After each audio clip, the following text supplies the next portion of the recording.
வணக்கம். IRBN போலீசில் காலி பணியிடங்கள் நிரப்பப்படும் என்று கபடி போட்டி பரிசளிப்பு விழாவில் முதலமைச்சர் ரங்கசாமி பேசினார். புதுவை IRBN போலீஸ் கபடி அணி சார்பில் முதலாம் ஆண்டு கபடி போட்டி கோரிமேடு காவலர் மைதானத்தில் கடந்த 2ஆம் தேதி துவங்கியது.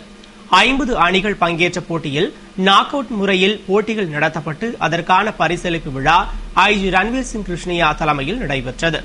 DIG சுக்லா, சட்டமன்ற உறுப்பினர் தமிழ்ச்செல்வன் முன்னிலையில் நடந்த விழாவில் சிறப்பு விருந்தினராக முதல்வர் ரங்கசாமி பங்கேற்று பரிசுகள் வழங்கி பாராட்டி பேசுகையில், புதுவை போலீசார் கபடி மட்டுமின்றி அனைத்து விளையாட்டுகளிலும் சிறந்து விளங்க வேண்டும் மற்றும் பல்வேறு மாநிலங்களில் நடைபெறும் விளையாட்டுப் போட்டிகளில் பரிசுகளை குவிக்க வேண்டும் என்றும், காவல்துறையில் திறமையும் தகுதியும் வாய்ந்த இளைஞர்கள் தேர்வு செய்யப்பட்டுள்ளனர். மேலும் ஊர்காவல் படை மற்றும் IRBN போலீஸ் பிரிவில் காலியாக உள்ள 600 பணியிடங்கள் விரைவில் நிரப்பப்படும் என்றும் பேசினார். விழாவில் முதுநிலை கண்காணிப்பாளர்கள் பைரன் சிங் குர்ஜார், சஞ்சீவ், பர்வேஸ் அகமது, துணை கமாண்டன்ட் விஜயகுமார் உள்ளிட்ட அதிகாரிகள் கலந்து கொண்டனர். ஸ்மார்ட் கார்டு மற்றும் ஆதார் அடையாள அட்டைக்கு பதிவு செய்வதற்கான கால அவகாசம் வரும் ஏப்ரல் மாதம் 30ஆம் தேதி வரை நீட்டிக்கப்பட்டுள்ளது. இது தொடர்பாக குடிமைப்பொருள் வழங்கல் துறை இயக்குநர் முகமது மன்சூர் கூறுகையில், ரேஷன் கார்டுகளை ஸ்மார்ட் கார்டுகளாக பதியவும் ஆதார் எண் பதியவும் கடந்த 2011 ஜனவரி முதல் அனைத்து தொகுதியிலும் முகாம்கள் அமைத்து தனிநபரின் கைவிரல் ரேகைகள், கண்விழிகள், முகத்தோற்றத்தை பதிவு செய்து ஆதார் எண் வீடுகளுக்கு தபாலில் அனுப்பப்பட்டு வருகிறது என்று கூறினார். இதில் விடுபட்டவர்கள் பதிய 7 இடங்களில் சிறப்பு முகாம்கள் அமைக்கப்பட்டு கடந்த பிப்ரவரி 28ஆம் தேதி கடைசி வாய்ப்பு என அறிவிக்கப்பட்டது. ஆனால் இன்னும் பலர் பதியாமல் உள்ளதால் அனைத்து மக்களுக்கும் புதிய வாய்ப்பளிக்கும் வகையில் கால அவகாசம் வரும் ஏப்ரல் 30ஆம் தேதி வரை நீட்டிக்கப்பட்டுள்ளது என்று தெரிவித்தார். மேலும் ஆதார் எண் என்பது குழந்தைகள் முதல் பெரியவர்கள் வரை தனிநபர் அனைவருக்கும் வழங்கப்பட வேண்டும் என்பதால் தட்டாஞ்சாவடியில் உள்ள குடிமைப்பொருள் வழங்கல் துறை அலுவலகத்தில் நிரந்தரமாக ஒரு சிறப்பு முகாம் அமைக்கப்பட்டு விவரங்கள் பதிவு செய்யப்படும் என்றார். புதுவையில் மருத்துவ சுற்றுலாவை மேம்படுத்த நடவடிக்கை எடுக்கப்படும் என்று அமைச்சர் ராஜவேலு தெரிவித்துள்ளார். இதுகுறித்து அமைச்சர் ராஜவேலு செய்தியாளர்களுக்கு அளித்த பேட்டியில், நமது நாட்டின் மிக முக்கியமான சுற்றுலா தலமாகவும் கல்வி மற்றும் மருத்துவத்துறையின் கேந்திரமாகவும் விளங்கும் புதுவையில் ஜிப்மர் மருத்துவமனை பொதுமக்களுக்கு மிக சிறந்த மருத்துவ சேவையை வழங்கி வருகிறது என்று கூறினார். அதன் ஒரு அங்கமாக உலக புகழ் வாய்ந்த மருத்துவரும் இந்திய அவசர சிகிச்சை மருத்துவத்தின் அமெரிக்க கல்வி நிறுவன தலைவருமான பங்கஜ் அரோராவை ஜிப்மர் மருத்துவமனை புதுவைக்கு வரவழைத்திருப்பது பாராட்டத்தக்க முயற்சி என்று கூறினார். மேலும் இதனால் தற்போது ஜிப்மரில் மருத்துவ கட்டமைப்பு வசதிகள் மற்றும் மருத்துவ சிகிச்சையை கொண்டு பன்னாட்டு கவனத்தை ஈர்த்து வெளிநாட்டிலிருந்து மருத்துவ சிகிச்சைக்காக வரும் நோயாளிகளுக்கு சேவையாற்றுவதன் மூலம் புதுவையில் மருத்துவ சுற்றுலாவை ஒரு அங்கமாக்க முடியும் என்று தான் நம்புவதாக தெரிவித்தார்.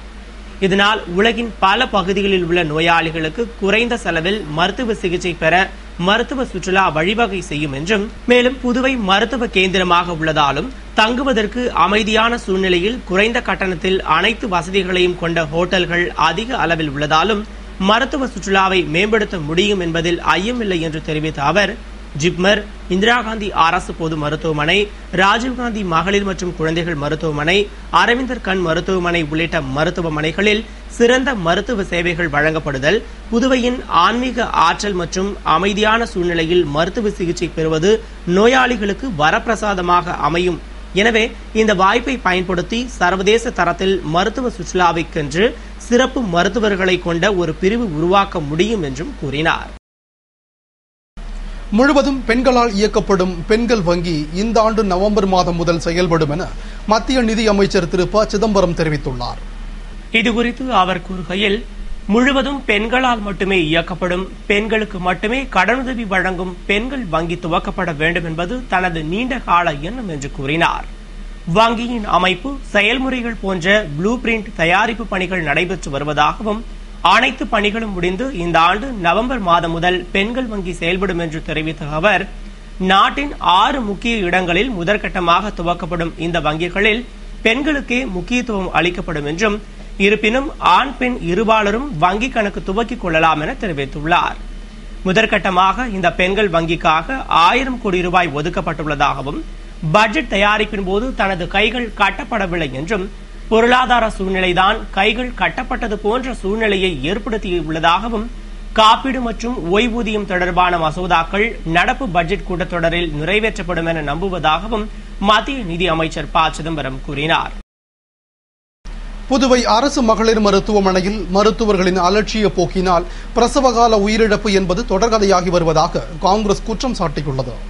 இது தொடர்பாக காங்கிரஸ் செய்தி தொடர்பாளர் வீரராகவன் கூறுகையில், புதுவையில் தற்போதைய ஆட்சியில் பெண்களின் உயிருக்கும் உடைமைக்கும் பாதுகாப்பு இல்லாத நிலை ஏற்பட்டுள்ளது என்றும், முருங்கப்பாக்கம் மூகாம்பிகை நகரில் வீட்டு வாசலில் கோலம் போட்டுக் கொண்டிருந்த பெண்ணிடம் மர்ம நபர்கள் தங்க தாலி சங்கிலியை பறித்து சென்றுள்ளனர்.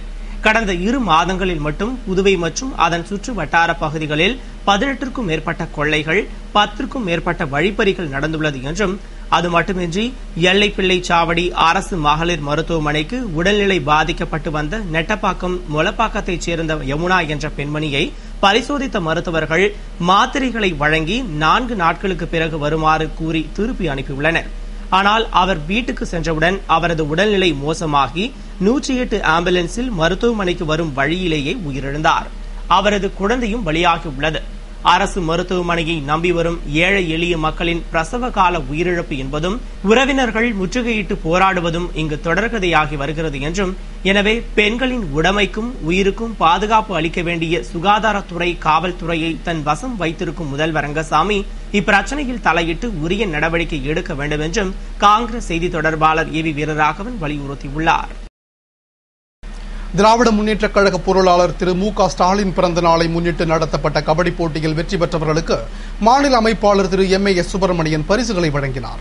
புதுவை மாநில உழவர்கரை தொகுதி திமுக சார்பில் திமுக பொருளாளர் மு.க. ஸ்டாலின் பிறந்தநாள் விழா, இளைஞர் எழுச்சி நாள் விழா மற்றும் கபடி போட்டி பரிசளிப்பு விழா அரும்பார்த்தபுரம் உழவர் சந்தையில் நடைபெற்றது. தொகுதி இளைஞரணி துணை அமைப்பாளர் மதியழகன் தலைமையில் நடைபெற்ற விழாவிற்கு வட்டச் செயலாளர் எம்எல், கிளை செயலாளர் பாலகிருஷ்ணன் ஆகியோர் முன்னிலை வகிக்க மாநில பொருளாளர் அனிபால் கென்னடி வாழ்த்துரை வழங்கினார்.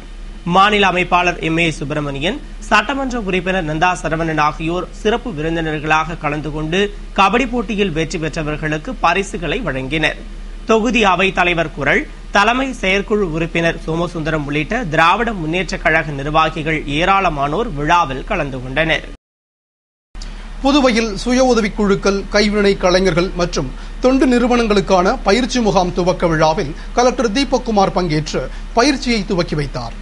புதுவையில் தேசிய மைக்ரோ நிறுவனம், ஹைதராபாத் கிளை, கைவினைத்துறை, டெல்லி இந்திய ஜவுளி அமைச்சகம் ஆகியவை சார்பில் சுய உதவிக் குழுக்கள், கைவினை கலைஞர்கள் மற்றும் தொண்டு நிறுவனங்களுக்கு 5 நாள் பயிற்சி வழங்க திட்டமிடப்பட்டு அதற்கான துவக்க விழா நடைபெற்றது. விழாவில் மாவட்ட கலெக்டர் தீபக்குமார் பங்கேற்று பயிற்சியினை துவக்கி வைத்தார். சுய உதவிக் குழு பற்றிய வரலாறு மற்றும் அமைப்புகள், கைவினைத்துறையின் திட்டங்கள் மற்றும் சலுகைகள், வங்கிகளில் உள்ள சலுகைகள், நிதி மேலாண்மை, கலைக்குழு பயிற்சி போன்ற பயிற்சிகள் அளிக்கப்பட்ட முகாமில் உதவி இயக்குநர் ராமமூர்த்தி, நபார்டு வங்கி உதவி பொது மேலாளர் ஸ்ரீபாரதி கல்குவி, இந்தியன் வங்கி பரமேஸ்வரன் உள்ளிட்ட அதிகாரிகள், பயிற்சியாளர்கள் ஆகியோர் கலந்து கொண்டனர். புதுவை மரப்பாலம் சந்திப்பில் புதிய பாலம் கட்டும் பணியினை முதலமைச்சர் ரங்கசாமி பூமி பூஜையுடன் துவக்கி வைத்தார். புதுவை முதலியார்பேட்டை கடலூர் சாலையில் மரப்பாலம் சந்திப்பில் பிரெஞ்சு ஆட்சியில் கட்டப்பட்ட பழைய பாலம் பழுதடைந்ததால் அதனை இடித்துவிட்டு புதிய தரைப்பாலம் அமைக்க 36,41 லட்சம் ரூபாய் மதிப்பீட்டில் அரசிடம் அனுமதி பெற்று அதற்கான பூமி பூஜை விழா நடைபெற்றது. விழாவில் சிறப்பு விருந்தினராக முதல்வர் ரங்கசாமி கலந்து கொண்டு பூமி பூஜையுடன் பணியினை துவக்கி வைத்தார். இந்த பாலத்தால் இரு வழியில் போக்குவரத்து மேம்படுத்தப்படும் மற்றும் இந்திய சாலைகள் கழகத்தின் வழிமுறைகளை பயன்படுத்தி கட்டப்பட உள்ள இப்பாலம் ஓராண்டுக்குள் கட்டப்பட்டு பொதுமக்கள் பயன்பாட்டிற்கு அர்ப்பணிக்கப்பட உள்ளது.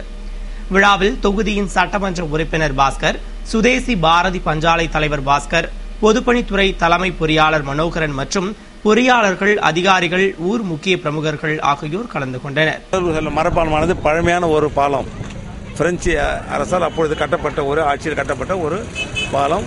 இந்த பாலம் விரிவுபடுத்த வேண்டும் என்று 2 பிரிவாக பிரிக்கப்பட்டு முதல் ஒரு பிரிவு பாலம் கட்டப்பட்டு விட்டது. இன்னும் ஒரு பிரிவு இப்பொழுது பூமி பூஜை போடப்பட்டிருக்கின்றது. இதனுடைய மதிப்பீடு 3,41,00,000. இந்த பாலம் மிகவும் அவசியமாக உடனடியாக கட்டப்பட வேண்டிய ஒரு பாலம். மிகவும் பழமையான ஒரு பாலத்தை எடுத்துவிட்டு நாம் புதிய பாலத்தை இப்பொழுது கட்ட இருக்கின்றோம். இந்த பணி நம்முடைய பொதுப்பணித்துறையால் செய்து முடிக்க இருக்கின்றது. அதனால் இந்த பூமி பூஜையில் கலந்து கொண்ட அனைவருக்கும் என்னுடைய மனமார்ந்த நன்றியை நான் தெரிவித்துக் கொள்கிறேன். கூடங்குளம் அணு மின் நிலையத்தில் ஏற்கனவே திட்டமிட்டபடி வரும் 15ஆம் தேதி மின் உற்பத்தி துவங்கும் என்று மத்திய இணையமைச்சர் நாராயணசாமி தெரிவித்துள்ளார். இது தொடர்பாக மத்திய இணையமைச்சர் நாராயணசாமி கூறுகையில், கூடங்குளம் அணுமின் நிலையத்தில் கசிவு ஏற்பட்டு கதிர்வீச்சு அபாயம் ஏற்பட்டதாக இலங்கை அரசு கூறியிருப்பது முற்றிலும் தவறானது. கூடங்குளம் அணு உலைகளை பாதுகாப்பு அதிகாரிகள் முழுமையாக ஆய்வு செய்து 100% முழு பாதுகாப்பாக உள்ளது என்று உறுதி அளித்துள்ளனர் என்றும், எனவே தற்போது கூடங்குளம் அணு உலையில் சோதனை ஓட்டம் நடக்கிறது என்றும் கூறியுள்ளார். மேலும் ஏற்கனவே திட்டமிட்டபடி வரும் 15 அல்லது 16இல் மின் உற்பத்தி துவங்கும் என்று தெரிவித்த அவர், இலங்கை பிரச்சினையை பொறுத்தவரை அங்குள்ள தமிழர்களின் நலன் மேல் காங்கிரஸ் கட்சி மிகுந்த அக்கறை காட்டி வருகிறது என்றும், கடந்த முறை இலங்கைக்கு எதிராக தீர்மானம் வந்தபொழுது அதனை ஆதரித்து இலங்கைக்கு எதிராக இந்தியா வாக்களித்தது போன்று இப்போதும் இலங்கை தமிழர்களின் நலனில் மத்திய அரசுக்கு மிகுந்த அக்கறை உள்ளது என்றார். புதுவை சுதேசி பஞ்சாலை எதிரே ராஜபக்சேவுக்கு தண்டனை வழங்க கோரி மக்கள் நலவாழ்வு இயக்கம் சார்பில் கண்டன ஆர்ப்பாட்டம் நடைபெற்றது. ஈழத்தமிழர் படுகொலையை கண்டித்து ஜெனீவா மனித உரிமை மன்றத்தின் முன்பு அறப்போராட்டம் நடைபெறுவதை முன்னிட்டு புதுவையில் சுதேசி பஞ்சாலை அருகில் மக்கள் நல்வாழ்வு இயக்கம் சார்பில் மறுமலர்ச்சி திராவிட முன்னேற்றக் கழகம் மாநில அமைப்பாளர் ஹேமா பாண்டுரங்கன் தலைமையில் ஃபார்வர்ட் பிளாக் பொதுச் செயலாளர் முத்து, தமிழக வாழ்வுரிமை கட்சி அமைப்பாளர் ஸ்ரீதர், திராவிடர் விடுதலைக் கழக லோகு ஐயப்பன், மக்கள் உரிமை கூட்டமைப்பு சுகுமாரன், தமிழர் தேசிய இயக்க அழகிரி, பெற்றோர் மாணவர் சங்க நாராயணசாமி உள்ளிட்ட பல்வேறு அமைப்பு நிர்வாகிகள் முன்னிலையில் கண்டன ஆர்ப்பாட்டம் நடைபெற்றது. ஆர்ப்பாட்டத்தில் பெண்கள் உட்பட 100க்கும் மேற்பட்டோர் பங்கேற்று கையில் கருப்பு கொடி ஏந்தி மத்திய அரசுக்கு எதிராகவும் ராஜபக்சேவை போர்க்குற்றவாளியாக அறிவித்து சர்வதேச நீதிமன்றத்தில் தண்டனை வழங்க வலியுறுத்தியும் கோஷமிட்டனர். இத்துடன் செய்திகள் நிறைவடைந்தன. வணக்கம்.